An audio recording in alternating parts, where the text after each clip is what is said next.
Assalamualaikum warahmatullahi wabarakatuh. Selamat pagi. Ini saya baru bikin kopi sih tadi. Aku ingin kasih kabar ke kalian. Ini kopi Carlota, cicet lah bisa dibilang. Kopi Carlota udah mulai banyak yang pakai ternyata. Inong Sam terakhir saya nonton videonya, dia ngomongin tentang kopi Carlota. Ternyata ya Mbak Pita terkenal juga ininya, programnya kopi Carlotanya itu. Aku senang mendengarnya karena terakhir saya lihat Inong Sam itu ngebahas tentang kopi Carlota, kata dia itu. Ternyata dia nonton kayaknya ini nonton Pita's Live juga penontonnya gitu kan. Memang kadang-kadang Inong Sam juga menyebutkan beberapa YouTuber gitu kan. Aku akan kasih kabar buat kalian yang muslim, ini tentu sangat membahagiakan, yaitu entahlah bahagia atau tidak, yang jelas yang aku rasakan ketika mendengar informasi ini, tahu informasi ini sangat luar biasa, excited juga lumayan. Jadi kalian tonton videonya Neo Japan di sana terakhir itu beberapa hari kemarin sebelum video yang terakhir itu, ini tanggal berapa dulu ya. Itu dia ngeliput satu masjid di Osaka, Jepang, yang baru dibebaskan dan dijadikan masjid rencananya ya. Jadi sebenarnya itu bangunan tinggi ke atas begitu,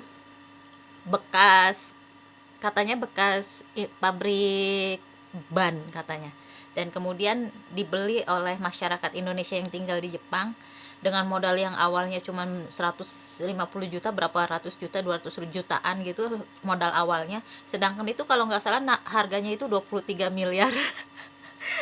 Ketika ngumpulin, jadi ceritanya mereka ngadain pengajian atau apa kan, kadang-kadang cuman sewa gedung, kemudian ngumpulkan dana dari jamaah gitu, dan terkumpullah beberapa ratus juta, dan dari sekitar 100 sampai 200 jutaan lah kalau nggak salah mereka itu bilangnya, terkumpul 200 juta gitu sekitar itu. Jadi mereka gunakan itu rencananya sebagai modal awal untuk beli gedung. Kebayang gak sih, begitu luar biasanya orang Islam ya kalau lagi ada keinginan atau yakin dengan Allah gitu. Dan dengan modal cuman sekitar 200 juta kurang kayaknya itu juga, mereka nyari gedung. Jadi mereka kayak macam bikin papan informasi begitu, bikin kayak masang kalau kata kita mungkin masang iklan gitu, mencari satu gedung yang dijual, dibutuhkan satu gedung untuk mereka beli gitu kan. Ceritanya dengan uang segitu, kalian nonton deh video Neo Japannya ya, dan itu versi aslinya, kalian tidak harus melalui saya juga, tapi saya akan ceritain di sini. Dari situlah kemudian dapat bocoran, ada informasi dari kenalan mereka bahwa ada satu gedung yang akan dijual, harganya kalau nggak salah 23 miliar. Kemudian mereka minta waktu, berapa waktu, hari atau minggu, 1-2 minggu paling juga ya dikasih waktunya itu. Kebetulan gedung itu baru meninggal, kalau nggak salah orang tuanya baru meninggal, kemudian sama anaknya kayaknya dijual gitu kan, mungkin kurang bisa menanganin perusahaan atau gimana, Allah alam, yang jelas dijual sama pihak keluarganya yang lain ketika orang tuanya udah meninggal gitu. Jadi untungnya masih bisa diajak kerjasama pada saat akadnya itu ya, ketika mereka butuh waktu untuk mengadakan uangnya, bingung nih dari mana uangnya. Kemudian ya di dalam cerita itu mereka ketemu dengan Bank Uno ya, biasalah. Tapi ini nanti terkait gedung ini gedung ini bukan milik siapapun, bukan sumbangan pribadi, tapi ini menjadi kepemilikannya itu seluruh umat Islam di dunia ya. Ya mungkin mereka fokus cari donatur di Indonesia, tapi mungkin kan banyak juga dari pihak-pihak lain yang ikut menyumbang, dari negara lain yang ikut menyumbang kan. Terutama biasanya Arab Saudi, kalau udah masalah dana-dana seperti itu gampang banget keluar ya. Biasanya gitu loh, Allah alam. Tapi yang pasti sempet diundur beberapa waktu, minta target sampai waktu itu, ternyata gagal juga karena uangnya belum ada juga. Minta lagi waktu hitungan minggu ya, 1 minggu 2 minggu paling lama, 2 minggu juga kayaknya enggak sih, kayaknya susah untuk mendapatkan kelonggaran waktu 2 minggu. Jadi sampai kemudian titik di mana ya ketika ketemu Bang Uno ini, intinya ngiklan lah gitu, kayak ngasih tahu informasi ke masyarakat bahwa ini ada tanah yang akan dibebaskan di Jepang, harganya segini, lokasinya di sini, seperti itulah. Dan ketika masih berjalan nih proses perjuangan untuk mendapatkan uangnya, pihak masyarakat Indonesia yang tinggal di sana yang sedang memperjuangkan gedung itu minta untuk satu kali aja diadakan satu acara di situ untuk meyakinkan masyarakat bahwa ini benar loh ada gedungnya. Jadi saya kan sedih, ini ada loh gedungnya. Jadi diselenggarakanlah sholat Jumat. Satu kali diadakan itu belum dibebaskan ya, gedung itu belum dibebaskan. Untungnya yang punyanya mengizinkan. Jadi dengan modal seperti itu mereka mengiklankan ini loh gedung yang akan dibebaskan. Alhamdulillah pada saat Neo Japan mengupload itu sekitar tanggal 11 atau 12 ya, pokoknya tanggal 9 itu mereka bilang uangnya udah terkumpul.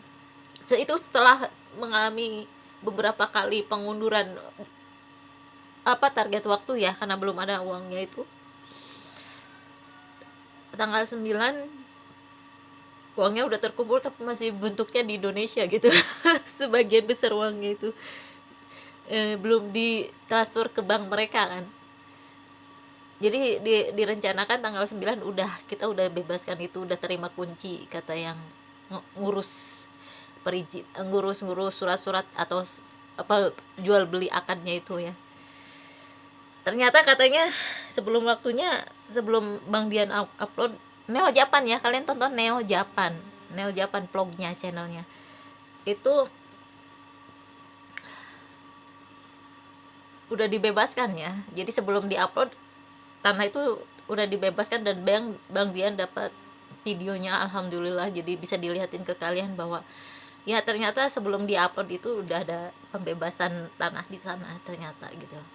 Dan tempatnya strategis bisa dibilang pusat kota Osaka lah ya, dekat dengan stasiun kalau nggak salah, dekat dengan terminal gitu-gitu deh.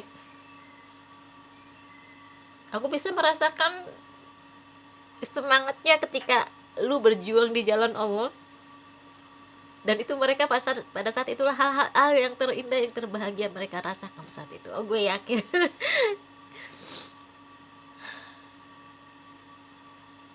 Perjalanan masih panjang. Itu dakwah bisa dibelangi ujung tombak nanti dakwah di Osaka.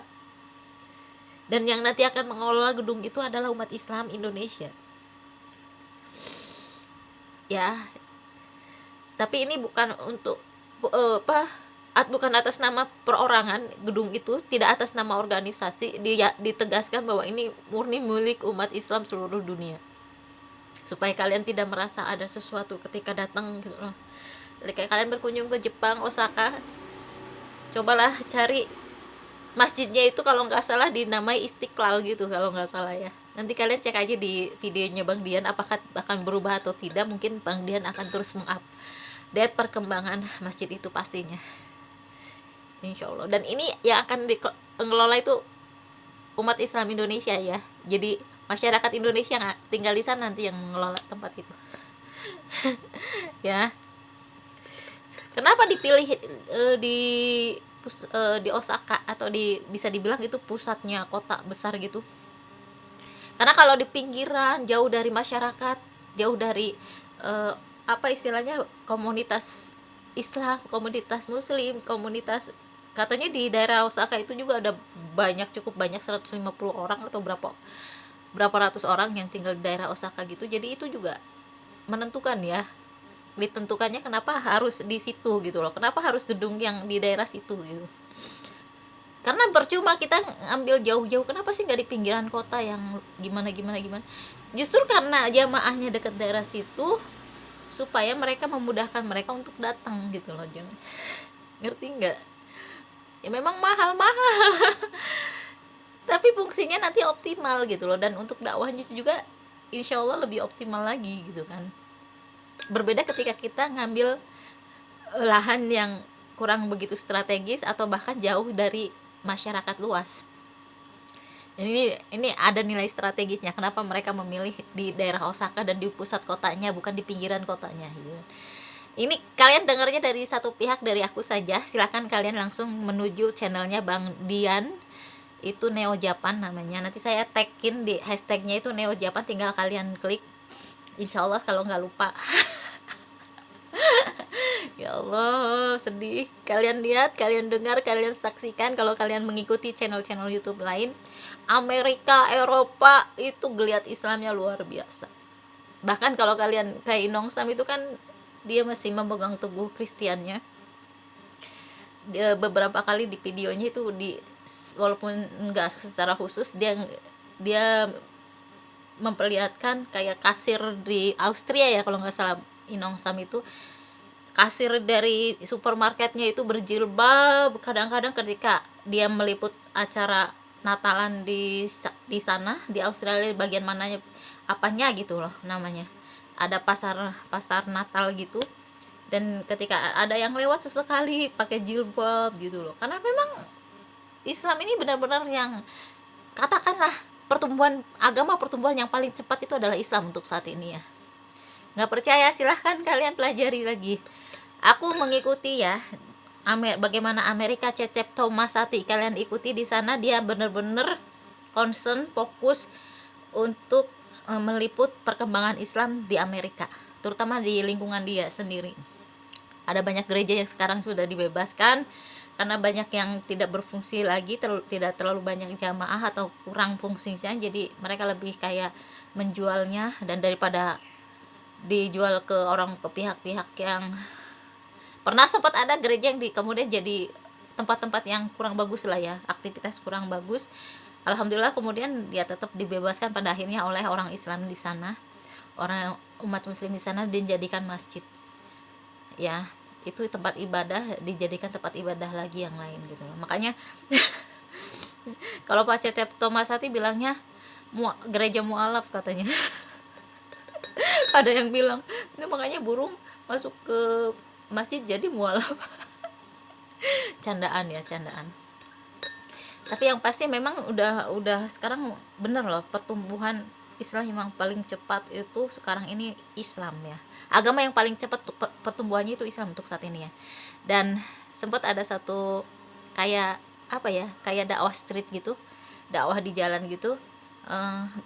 Ada seorang yang lagi ngobrol nih, yang satu Kristen, yang satu Muslim, daerah mana ya lupa, London gitu atau mana ya, pokoknya dia lagi ngomong bahwa pertumbuhan yang paling cepat, agama yang paling cepat sekarang ini adalah Islam, kata dia. Kata yang non muslimnya itu mengedebat gitu ya, gitu. Tahu-tahu ada yang lewat kayaknya atau yang mendengar seorang mualaf, kemudian mungkin ngasih tahu ke salah satu teman di situ yang di dakwah street itu, gue baru muslim minggu lalu katanya. Akhirnya dikenalin, alhamdulillah ini brother, kalau kalian ingin bukti nih, ini brother ini baru jadi mualaf seminggu yang lalu dan ini buktinya katanya gitu. Tabarakallah ya, itu ada videonya, wallahualam saya nggak tahu ya, linknya masih bisa saya temukan atau tidak. Dan itu kalau kalian terbiasa dengan kepoin perkembangan Islam di dunia, mungkin kalian akan nemu ya channel-channel seperti itu dan dengan gampangnya sekarang. Bagaimana kalau saya sih di London itu ada namanya speaker corner juga, aku cukup ya nggak terlalu sih, sekarang lagi kadang-kadang ada jenuhnya sih ngikutin speaker corner, Bro Hamzah, Bro siapa lagi itu, Yusuf, Bro Mansur, siapa lagi lah, pokoknya ada kalau di London itu speaker corner namanya ya, sudut yang memang khusus, taman bentuknya, memang dijadikan lahan untuk orang-orang bebas berbicara, terutama agama, politik, agama segala macam. Pokoknya itu speaker corner itu orang bebas berbicara apapun di sana, dan memang disediakan secara khusus di sana. Ya, saya mau ngopi cuy, ngopinya jadi ketunda karena asik, karena udah semangat duluan ngobrol. Nah, kalian juga cobalah link-link yang tadi saya sebutkan, coba ikuti, coba diklik aja, barangkali kalian minat. Dan nggak kalah jauh juga nih, Daily Tika di Cina itu sempat mengunjungi Muslim Cina yang mereka namanya orang Cina kan mungkin agak nggak kayak kita yang ramah, yang excited kalau ketemu muslim lainnya yang mungkin masih aneh, dia kayak yang udah kenal lama, assalamualaikum gitu, masuk ke toko seorang muslim kayak yang udah kenal gitu. Awalnya rada digini, siapa nih? Tapi lama-lama mereka akrab dengan cepat gitu loh, dari ketika di Cina ya. Jadi dia sempat mengunjungin muslim Cina di sana dan sempat ngambil videonya di channelnya, ada di channelnya, silahkan kalian lihat, tonton. Nah, channel-channel tadi boleh kalian klik cari tahu seperti apa, bener atau enggak apa yang saya omongin gitu. Pokoknya indah banget, kalau bicara tentang dakwah indah banget, tentang Islam itu indah sekali. Dan mereka yang sekarang lagi berada di posisi barisan perjuangan itu tadi, sungguh hatinya sangat berbahagia dan luar biasa. Semangatnya, excitednya, kebahagiaannya itu aku udah bisa dibayangkan lah. Ya itu aja, terima kasih sudah menonton. Wassalamualaikum warahmatullahi wabarakatuh. Kebanyakan soalnya cuy.